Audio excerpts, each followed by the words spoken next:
কয়েকটি নক্ষত্র নিঃশেষে লেখনীতে তেজস্মিতা মর্তজা। শুরু করছি প্রথম পর্ব। সন্ধ্যা রাতে ঝড়ো বাতাস উঠল। নয়নতারা মনে হলে এর পিছনে ব্রহ্মপুত্রের হাত আছে। কোন সারাদিনই দগ্ধ দেখে দাদু বলেছিল রাতে ঝড় উঠবে, এবার মৃত ব্রহ্মপুত্রের জল বাড়বে, জোয়ার আসবে। নয়নতারা গ্রাহ্য করেনি। গত 4 দিন ধরে প্রকৃতি পুরানো গরম পড়ছে, বৃষ্টি তো হয়নি। তাছাড়া দাদু ভাই অন্য কথা বলতো, ব্রহ্মপুত্র নদ মরে গেছে। এককালে ময়মনসিংহের বুকে খুব দাপট নিয়ে বেয়ে যেত এই রাক্ষস। কতবার বন্যা দিয়ে ডুবালো ময়মনসিংহকে, সে হিসেব নেই। কিন্তু আজ যৌবনহারী অসহায় কুজো বুড়োর দশা, বুকে জলের ব্যাপক ঘাটতি, তার ওপর গ্রীষ্মের নিষ্ঠুর হামলায় দিনভর জল হারানোর পর ব্রহ্মপুত্রকে দেখে বড় মায়া হয়। ওই তো গত পরশু নয়নতারা কলেজ থেকে ফেরার পথে নতুন পেইন্টিং এর দৃশ্য সংগ্রহ করতে এক পাক ঘুরে এলো ব্রহ্মপুত্রের পাড় থেকে। একটাই কথা তার মাথায় এসেছিল, মৃত নদ। সেই নদ দিয়ে দাদুমণির এমন ঝড়ের ভয় নেহাত অহেতুক বইকে, তাই 4-5টা মোমবাতি ও একটি ভরা দিয়াশালের বাক্স বালিশের তলায় রাখা হয়নি। এখন সেটা ভয়াবহ পরিণাম ভুগতে হচ্ছে। নয়নতারা চোখ বুঝতেই দেখতে পাচ্ছে ব্রহ্মপুত্রের পানি উপড়ে উঠছে একটু একটু করে সমতল, এরপর পথঘাট থেকে শুরু করে মানুষদের বাড়ি করে প্লাবিত করেছে। নয়নতারা এখন মনে হচ্ছে নদকে এত তুচ্ছ জ্ঞান করা উচিত হয়নি। নদ তো নদই। এই যে অন্ধকার কক্ষ, বাইরে বিকট শব্দে বাজ পড়ছে, মনে হচ্ছে পুরো পৃথিবীটা ফালা ফালা হয়ে যাচ্ছে। এর কিছু সময় পর শুরু হলো আমকালের ঝড়। শিল পড়ছে, নয়নতারা কানে আঙুল চেপে প্রাণপণে দোয়া ইনুস পাঠ করছে। কাচের জানালায় ছুইল ছুটে এসে লাগছে, মনে হচ্ছে দুষ্ট ছেলে পেলে ইটের খোয়া ছড়ে মেরে হাত তালিয়ে দিচ্ছেন। দাদু বলে কাল বৈশাখী ঝড়ে শিল পরে আমের গায়ে দাগ ফেলতে, ঝড়ে খুব হিংসা আমের উপর। নয়নতারা কাঁথার আড়াল থেকে এক চোখ বের করে দেখলো জানালার পর্দার উপর দিয়ে বৈদ্যুতিক আলোক রশ্মি ঝলক জলে নিভে উঠছে। খুবই ভয়ানক ব্যাপার, একদম ভূতের সিনেমার দৃশ্যের মতো। ভূতের সিনেমাতে ভূত আসার আগে ভাবে পর্দার উপর বৈদ্যুতিক ঝলকানি দেখা যায়। সে ঝলকানিতে সে কক্ষের এক পাশে স্ট্যান্ডে বাঁধিয়ে রাখা ক্যানভাসটিও দেখতে পেল। অসম্পূর্ণ একটি অ্যাক্রিলিক রঙে আঁকা পেইন্টিং, মৃত ব্রহ্মপুত্রের পাড়, কেবল দূর দূর অব্দি চর, মাঝে অল্প কিছু সরু পানি প্রবাহ, নদী পাড়ে জানালা, আবিদের সংগ্রহশালা এক টুকরা দৃশ্য ক্যানভাসের এক কিনারায় উঁকি মারছে। তার আরো একদিন লাগবে পেইন্টিংটি সম্পূর্ণ করে। ছোটবেলায় টিভিতে নয়নতারা ছোটদের সাথে ম্যান ভার্সেস ওয়ার্ল্ড শো দেখত। সেখানে একবার বিয়ার গ্রেস বলেছিলেন বিদ্যুৎ চমকানো কম বেশি 6 সেকেন্ডের মাঝে ব্যাগের গর্জন শোনা যায়। সে ছোট চাচাকে জিজ্ঞেস করেছিল, চাচা এমন কেন হয়, দুটি একসাথে কেন হয় না? রাতকে টিভি দেখার সময় ডিস্টার্ব করা হলে সে অত্যন্ত রেগে যায়, বিশেষ করে সাইন্টিফিক কোনো প্রোগ্রাম দেখার সময়। এরকম প্রোগ্রামগুলো দেখার সময় তার মুখ হা হয়ে থাকে, অনায়াসে এক ঝাঁক মশা মাছি তার গায়ে আশ্রয় নিতে পারবে এমন হা। রাত বিরক্ত হয়ে বলেছিল, এই জন্য তোর সাথে কিছু দেখতে বসি না, এত প্রশ্ন করবি না, চুপচাপ দেখতে দে। নয়নতারা জেদ ধরলো, বলো না, তুমি নাকি বিজ্ঞান পারো খুব, তাহলে বলো। রুয়াদের ইগো হার্ট হলো। সে তার বিজ্ঞান মনস্ক মানসিকতা নিয়ে খুবই গর্বিত। বিজ্ঞান তার সবচেয়ে টুরুলা প্রেমিকা। সে ভাতিজিকে বুঝালো, বিদ্যুৎ চমকায় মেঘের ঘর্ষণের ফলে চার্জ উৎপন্ন হলে আলোক তরঙ্গ সৃষ্টি হয়, কিন্তু আলোর বেগ শব্দের বেগের চেয়ে বেশি। সে কারণে পৃথিবীতে বিদ্যুতের আলো ঝলকানি আগে এসে পৌঁছায় এবং শব্দটা আসতে কম বেশি 6 সেকেন্ডের মতো সময় লাগে। তাই বিদ্যুৎ চমকালো আলো আগে দেখা যায় আর মেঘের গর্জন পরে শোনা যায়। আর একটা প্রশ্ন করবো তো দোতলা থেকে ছুঁড়ে ফেলে দিবে আসবো। ব্যাপারটা আজ কাজে আসলো। প্রতিবার আলো ঝলকানোর পর নয়নতারা গুনতে লাগলো 1, 2, 3, 4, 6 সেকেন্ডের মধ্যে কানের তারা ফাটিয়ে বাজ পড়ছে। এটা খুব ভালো পদ্ধতি মন থেকে ঝড়ের ভয় দূর করার। পাশে দাদু ঘুমোচ্ছে বেহুশের মতো, কিন্তু নয়নতারা এখন কান্না পাচ্ছে। এসব ঝড়ের দিনে ছোট চাচা অনুপস্থিতি নয়নতারাকে দম বন্ধ করে অনুভূতি দেয়। ছোট চাচা আজ তাদের পরিবার থেকে বহু দূরে, তার ঠিকানা নয়নতারা জানে না, অবশ্য জানার প্রয়োজনও মনে করে না এখন আর। সে ঠিক করেছে সে আর কোনো স্বার্থপর রুয়াদ ভুয়াদের কথা ভাববে না। তার কোনো ছোট চাচা বাচ্চা নেই, কোনো ছোট চাচার জন্য তার কষ্টও হয় না। এবারে কেউ খেয়ালই করেনি চাচা চলে যাবার পর বাড়িটা যেমন মরে গেছে, নয়নতারা গুটিয়ে গেছে। চুপচাপ থাকে সে। তার ক্যানভাসগুলোতে সেজে ওঠা চিত্রকর্মগুলি এক একটা কেমন বিষণ্ণ। সে লাভজাপ পেরে আম্মুর পকা খায় না। নয়নতারাকে ছোট রেখে সেই বিদ্রোহী লোক সংসার ছাড়লো। এতগুলো বছর পরে নয়নতারা বড় হতে পারলো না। তার এখনো সঙ্গী হিসেবে ছোট চাচা ঘাটতি বোধ হয়। বা মেজাজি লোক, সবাই বলে তাকে খুব ভালোবাসে, কিন্তু সে জানে তার কোনো ভুল হলে তার সাথে বাবা নিশ্চয়তা কোনো কমতে হবে না, যেমন রুয়াদের সাথে হয়নি। রুয়াদকেও বাবা অনেক ভালোবাসতো, কিন্তু একটা ভুলকে ক্ষমা করেনি। সেটা ঠিক কেমন ভুল ছিল আর কি ছিল বুঝেনি কখনো নয়নতারা। এখন এই বাড়ি তার কারোরই রুয়াদের কথা মনে পড়ে না, শুধু সেই রোজ রাতে কান্না করে বেপরোয়া ছেলেটার জন্য। তার নামটা রুয়াদি রেখেছিল।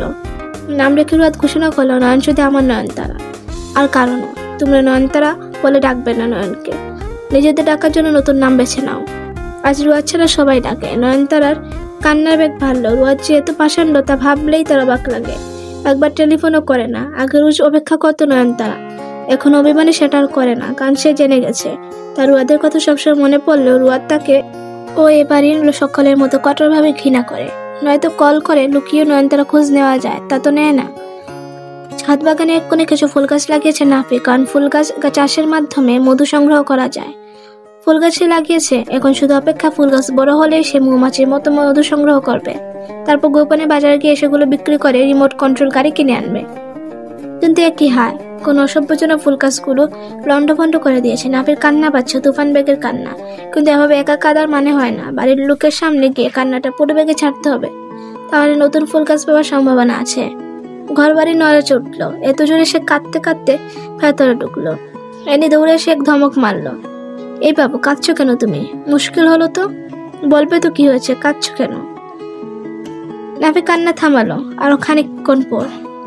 ততক্ষণে বাড়ির বড়রা সিদ্ধান্ত নিয়ে ফেলে যে নাফি আজ কান্না থামানোর বদলে যা আবদার করবে তাই দেওয়া হবে তাকে। নাফি সুযোগ বুঝে কান্না থামিয়ে বলল, আমার ফুল গাছ কে যেন নষ্ট করেছে। ম্যাম, দাদুর বন্দুকটা বের করে দাও তো, আমি তার মাথায় খলি উড়াবো। প্লিজ দাও, শুধু অন্তত একটা খলি হলেও উড়াবই। কাশ্মীর বই পড়েছিল বসার ঘরে সোফায় বসে।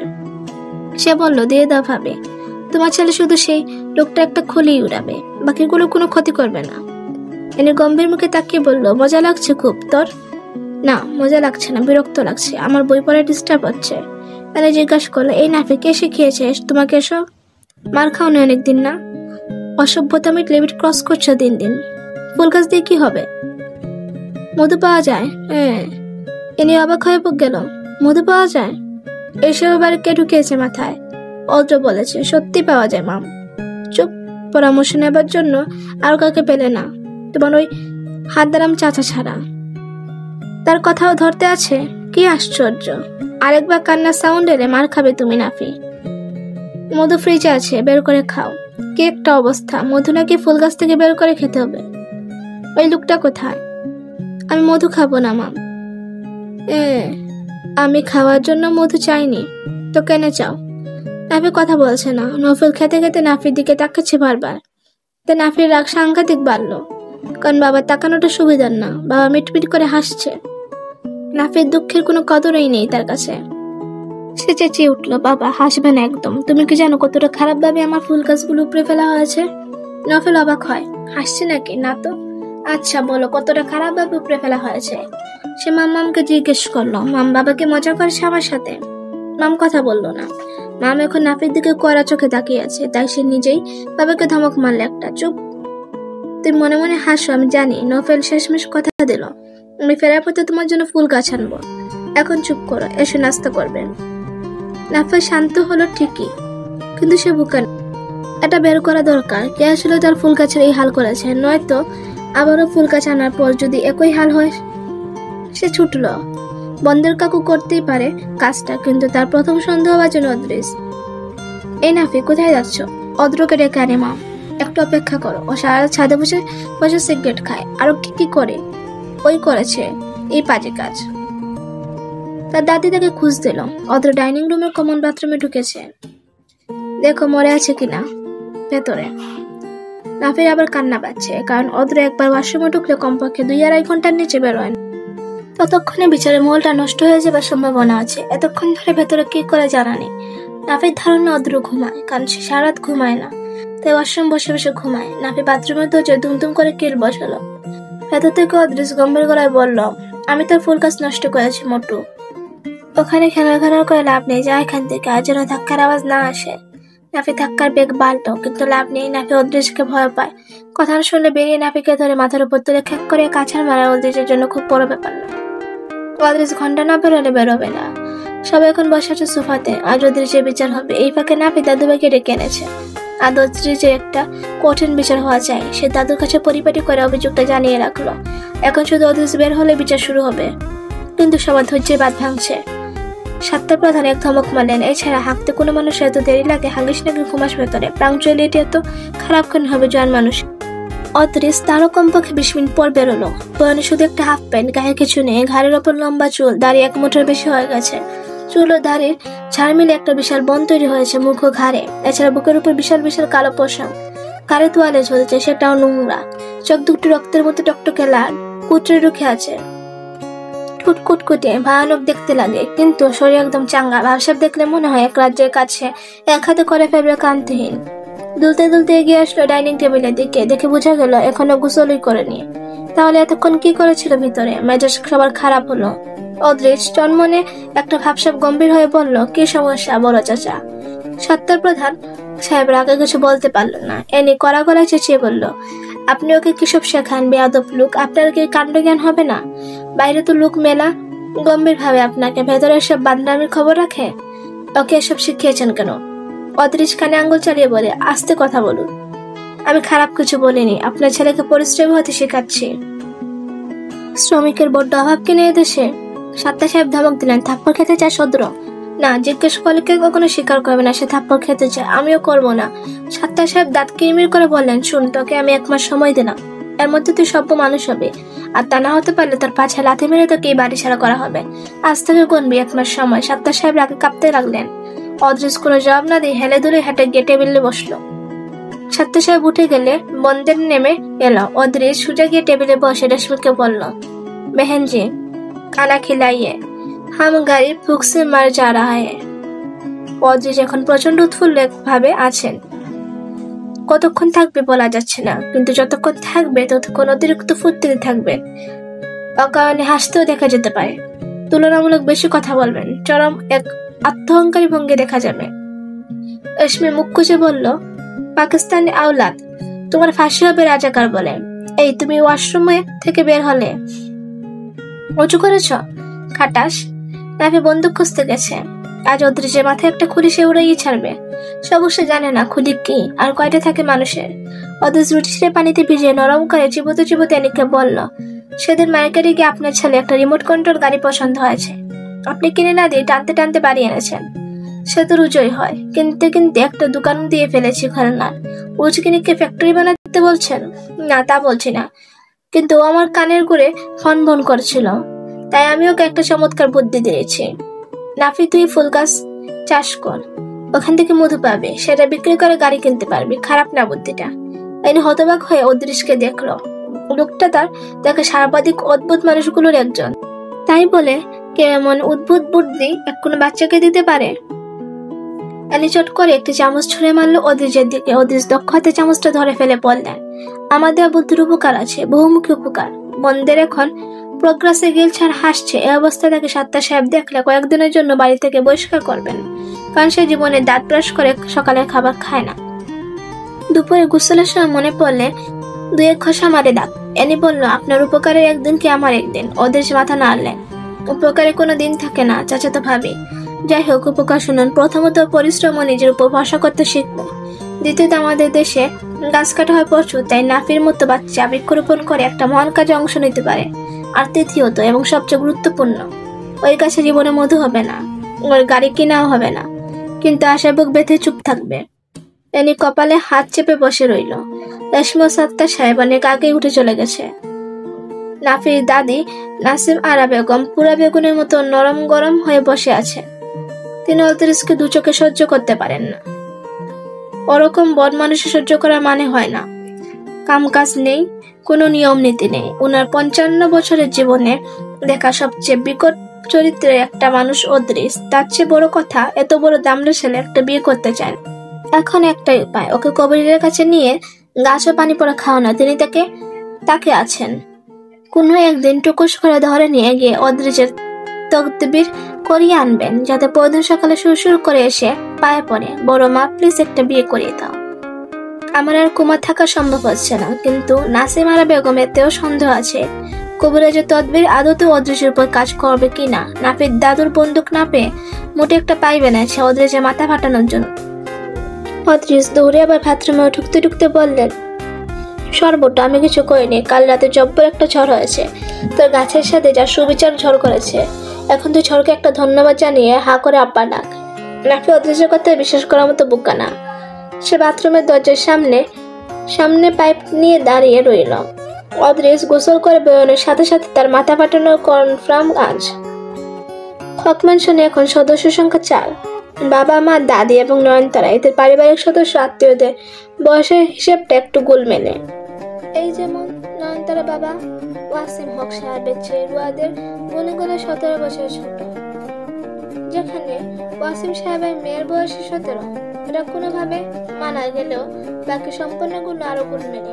কারণ নয়নতারা দাদু ভাই ও দাদু ছোট ভাইয়ের মধ্যে বয়সের তফাৎ এমন নয়, যার ফলে তার দাদি বুড়ো হয়ে গেলেও ছোট দাদি বলতে গেলে এখনো জোয়ান মহিলা। কিন্তু আবার আরেক দিকে দাদুর বড় বোনের নাতিগুলো দাদির ছেলে অর্থাৎ রুয়াদের জুটির। এক একটা সন্তানের জন্মের মাঝে এত বছরের অবসরে কেন গেছিলেন পূর্বপুরুষেরা, বিষয়টা ভাবনার। সকাল সকাল এ বাড়িতে সাধারণত চা হয়। বাড়িটা এখনো নিয়মের গণ্ডিতে বাঁধা। এটার একটা কারণ আছে। ওয়াসিম হক একজন প্রাক্তন আর্মি অফিসার। কোনো কারণে চাকরি ছেড়ে ব্যবসা শুরু করলেও সেই নিয়ম ও মেজাজ পেছনে ফেলতে পারেননি। এ বাড়িতে ভুল ও নিষেধাজ্ঞা অমান্যের সুযোগ নেই, রক্ষণশীলতার চরম পর্যায়ে। নয়নতারা দাদাও ছিলেন এমন লোক। শুধু রুয়াদকে যে অমন হতচ্ছাড়া থেকে হয়েছিল বলা যাচ্ছে না। সে না বাবার নিয়ম মেনেছে না ভাইয়ের। চা খেতে খেতে ওয়াসিম সাহেব জিজ্ঞেস করলেন, নয়ন কলেজ যাবি না আজ? নয়নতারা পাশেই বসেছিল। সে এখনো রং তুলি দাঁতে ঠেকে গভীর ভাবনা নিমগ্ন। ক্যানভাসের ভেতরে চোখ দুটো গেঁথে গেছে। প্রিন্টিং এ ব্রহ্মপুত্রকে বেশি শুকনো লাগছে। এটা নয়নতারা ভালো লাগছে না। একটি নদ এমন জলহীন হতে পারে না। আর কিছু জল বাড়তে হবে, কিন্তু তাতে বাস্তবতা বজায় থাকবে না। এ নিয়ে সে বড় দ্বন্দ্বে পড়েছে। ওয়াসিম সাহেব গোপনে মৃদু হাসলেন। নয়নতারার হাতে চিকন চিকন নরম আঙ্গুলগুলোতে রঙের ছিটে ফুটে লেগেছে। ওড়না তো লাগিয়েছে। তা দেখলে ওর মাঝে যাবে একচুট। চুলগুলো একটি ক্ল ক্লিপে আটকে রাখার পরেও তা যেভাবে বিক্ষুব্ধ এলোমেলো হয়ে গেছে, এমন হচ্ছে একটি জোয়ার ভাষা নদীকে বাদ দেবার চেষ্টা। চুলগুলো সুন্দর হয়েছে মেয়েটা। পরনে এখন হালকা গোলাপি একখানা স্কার্ট ও সাদা কুর্তি। জর্জিয়াটের গোলাপি ওড়নাখানি বিছিয়ে পড়েছে মেঝেতে। নয়নতারাকে আঁকতে দেখতে বড় ভালো লাগে হক সাহেবের। কেন তিনি জানেন না। আঁকাকে শিখেছিল নয়নতারা চাচার কাছে। পরে তিনি শখ করে আর্ট একাডেমি ভর্তি করেছিলেন। কারণ আঁকাকির প্রতি নয়নতারা নিজস্ব শিল্পগুণ আগ্রহ তীব্র। পুরো বাড়িটা তার আঁকা চিত্রকর্মের ক্যানভাসে ভরা। সে বেশিরভাগ চিত্রকর্ম অ্যাক্রিলিক রঙে করে, কিন্তু ব্রহ্মপুত্র আঁকতে আজ বসেছে ওয়েল পেস্টেল নিয়ে একটু বেশি মনোযোগে। নয়নতারার খেয়াল জ্ঞানও বেশি প্রখর। হক সাহেবের 5 মিনিট আগে করা প্রশ্ন জবাব সে 5 মিনিট পর দিল। ব্রহ্মপুত্রের জল কম বেশি আঁকার দ্বন্দ্ব মিটিয়ে নিয়ে জল কমই থাকবে।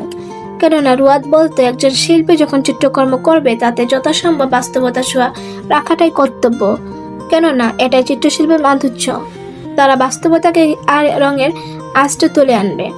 নয়নতারা চিত্রের রেফারেন্স হিসেবে ব্রহ্মপুত্রকে বাস্তবে যেমন দেখছে তেমনটাই সে আঁকবে বলে ঠিক করে চঞ্চনী শুয়ে বাবার জবাব দেয়, না বাবা, গ্রীষ্মকাল ভ্যাকেশন শুরু হবে আগামীকাল থেকে।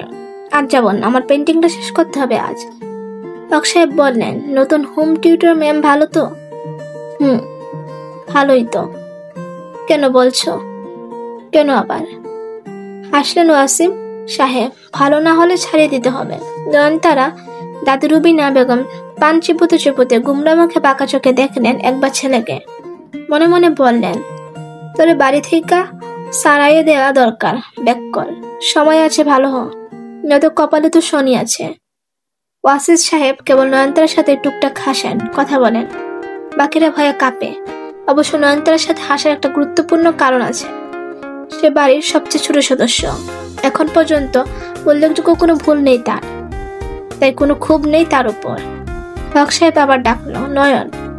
বেখেয়ালি চিত্রশিল্পী রংমাখা হাতের পিঠে কপালে চুল সরে জবাব দিল, হ্যাঁ বাবা, কাল ফালুকা যাব আম বাগান দেখতে। এবার খুব বেশি আম হয়েছে, আবার এবছর ঝড় বেশি, সব আমদানি দাগ হয়ে যাবে। খবর পেলাম তুই যাবি সাথে।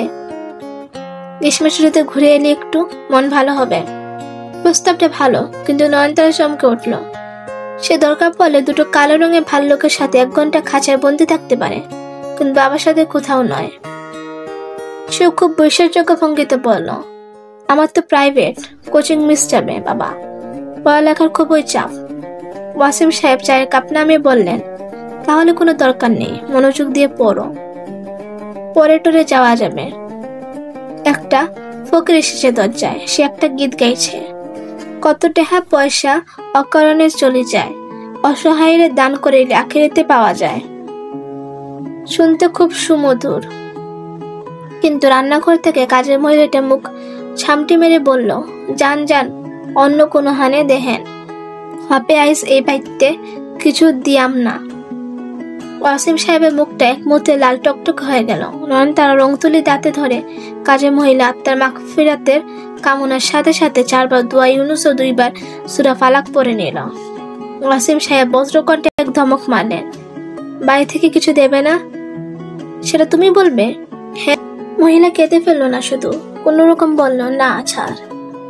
রুস্তে আইসু, আজকে সব বাড়ি থেকে যদি এভাবে অন্য কোথাও পাঠানো হয় ওদেরকে, তাহলে অন্য কোথাওটা আসলে কোথায়? তিন্নি বেগম এগিয়ে এসে মিনতি করলেন, আচ্ছা মাফ করো, ভুল মানছি আমি ওর হয়ে, শান্ত হও, আমি দিয়ে আসছি। থামো, তার কোনো দরকার নেই। তোমাদের হাতে মানুষের ভালো হতে পারে না, এ আমি জানি। যে হাতের মালিককে মনে দানের অভিপ্রায় নেই, সেই হাত দিয়ে দান নয়, হবে ভণ্ডামি।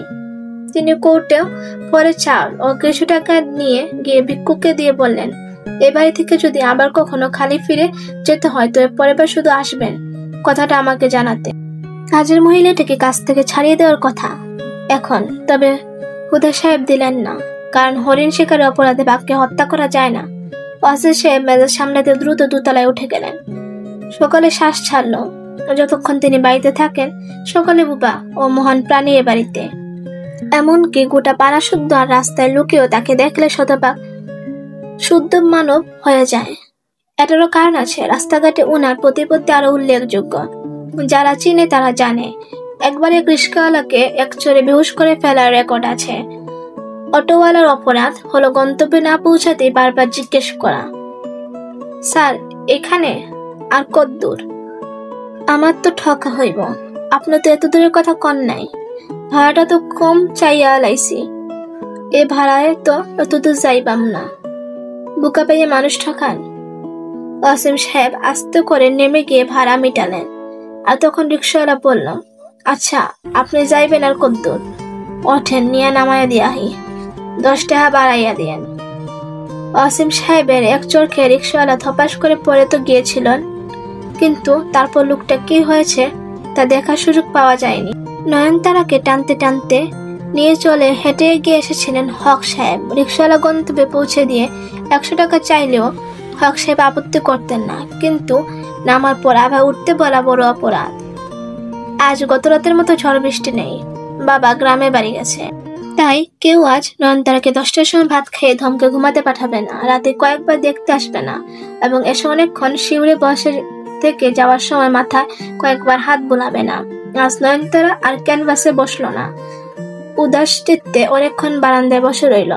এলাকা থেকে বিশাল আয়োজনে ঘুরতে যাওয়ার পরিকল্পনা হয়েছে, কিন্তু সে স্বপ্ন অথবা কল্পনা করতে পারে না যাওয়ার কথা, কিন্তু তার যেতে ইচ্ছে করে।